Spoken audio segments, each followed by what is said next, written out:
Come on, pull back. Big one.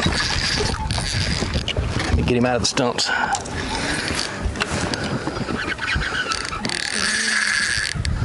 Move your net, or move your... Nope, nope, keep the net out of the water until the fish comes up. We good. All right, coming up. Yeah. Good one. Oh, look at that. Look at that one. What's going on, guys? This is Gene Jensen. And I'm going to show you guys a rig that I completely forgot about. And I don't even think it has a name. But let me tell you something. It catches them when nothing else can. Nice little 3.5, 4 pounder. Look at that son of a gun. Back years ago when I first started my YouTube video, I was working at a place called the Kingfisher Society where a bunch of wealthy people come and they go fishing. And I was a guide there. And we had a group show up, and they showed up every year. It was a company that this guy paid to have all of his salespeople come to Kingfisher and fish for 2 days. Wasn't cheap for him, was very expensive. So, story goes like this. I take the owner out fishing. We only have 2 hours. We get out on the boat, and about 10 minutes into the trip, he says, "Oh, Gene, by the way, I made a bet with the owner of Kingfisher that if I don't catch a fish in 2 hours, I don't have to pay for this trip." So we're talking like, I don't know, $20,000, $30,000 on the line. I'm like, oh yay, thanks for telling me. So the catch was he had never caught a fish. He had never made a cast with a rod in his entire life. So my job was first to teach him how to cast a rod and to get him to catch a fish in 2 hours. You talking about stressful. Well, it took me about an hour to teach him to cast, and about 15 minutes left in my 2-hour day. I finally reached out and I grabbed, and I thought to myself, okay, what can I give him that's easy to cast, that never gets snagged, that catches fish easily? What can I rig up for him? So I rigged up this rig. And with 15 minutes left, he caught 2 fish, and I saved my butt. So it was kind of crazy. So let me show you this rig. First of all, we start off with just a straight shank worm hook with some type of a keeper, okay? And let's see if we can get focused on that one. Yep. So this is a mustad hook. Now, I typically use Gamakatsu drop shot hooks that are straight shanked and have a little tin keeper right here. I don't have any on the boat because I don't have my drop shot box, but this is basically what you're looking for. You want something with a little bit wider gap than this one has, and that's why I like those Gamakatsu ones. And I'll leave a link down in the description to all the tackle that I use in this video. But anyway, so you just tie it onto the end of your line. That's all you do. And I'm going to tie a improved clinch knot.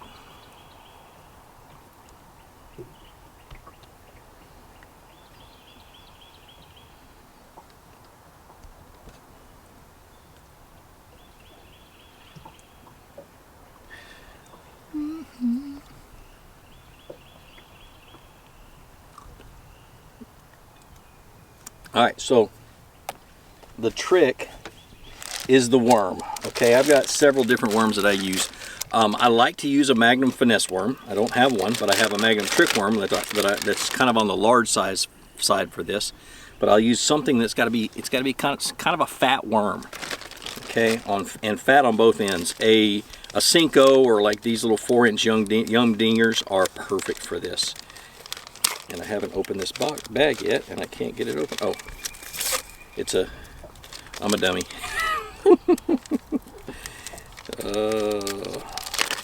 Alright, so something like a 4-inch Cinco. So the first thing you do is you take your hook,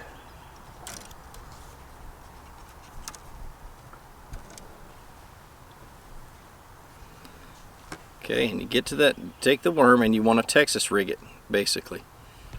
Now, with a straight shank worm, you want to go in at an angle, come out, pull that little, oops, I pulled a little too far, no big deal though. Pull that little keeper back up in there just like that. And then you just want to, boy, that's a greasy worm. That's why it's sliding out so easy.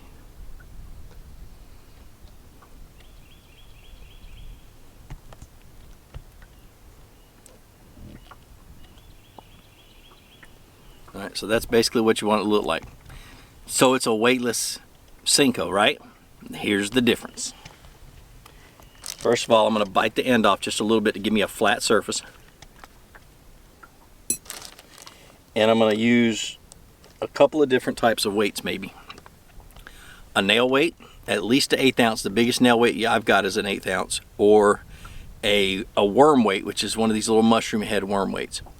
And you stick it into the back of this Senko. Just like this. And that's the rig. Like I said, I don't know what the name is. I don't even think it's got a name. It's just something, I didn't come up with it. I'm sure somebody else has fished it long before me. Just one of those deals where this thing, it sits on the bottom like this.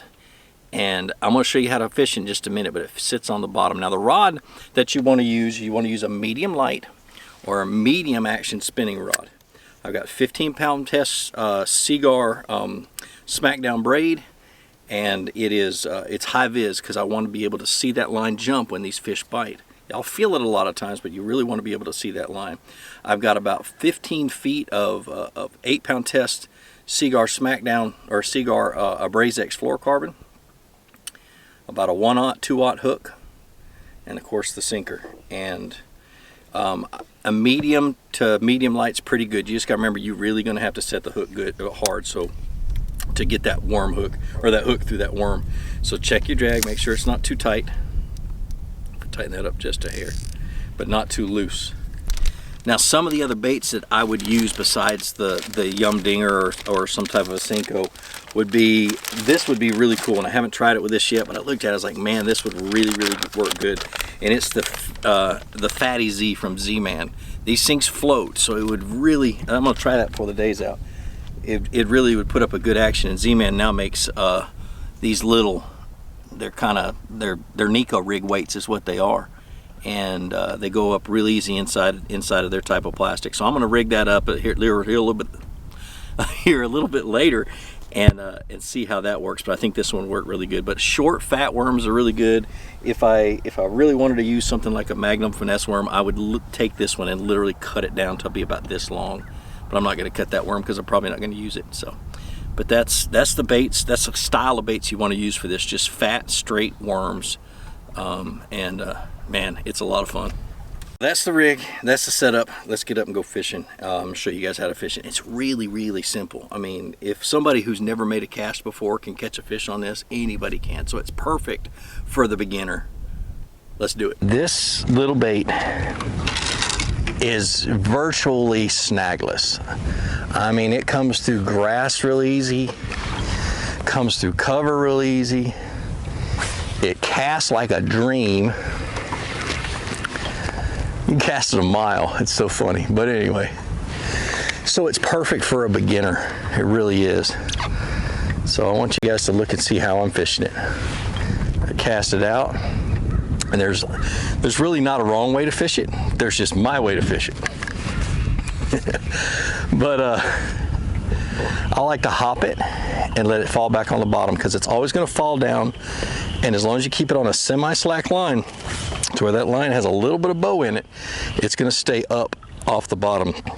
The majority of it is. So I hop it, I let it fall back down, and I double hop it. It's just something I've picked up, habit or whatever. But I'll hop it, double hop it up, so it comes bloop, and it pops up, and then it falls right back down. And I let it sit on the bottom.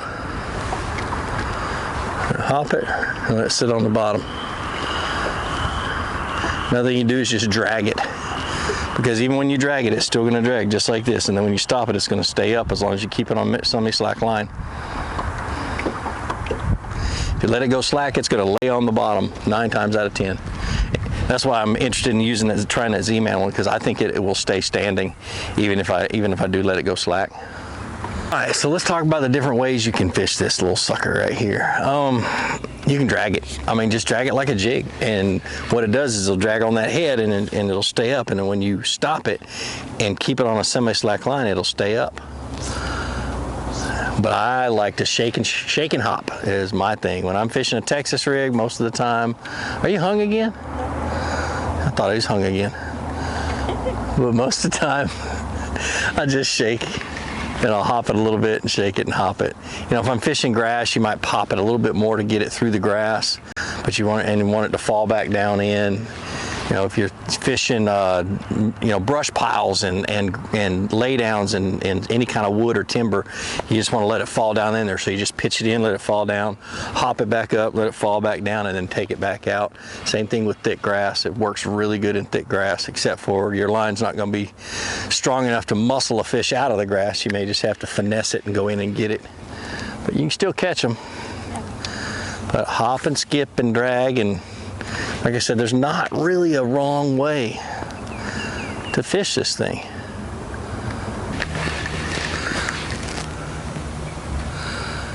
I like that name. I think we're going to call it that. Janky. All right, Jordan, name this rig. Janky. We're calling it the Janky rig. How you spell that? J-A. Oh. He says he don't know. J-A-N. K-Y? Janky rig. J-A-N-K-Y. That's what we're going to name it. Janky. The Janky rig. Whatever. Hope, I think I have one. Good one? Yeah. Decent. Yeah?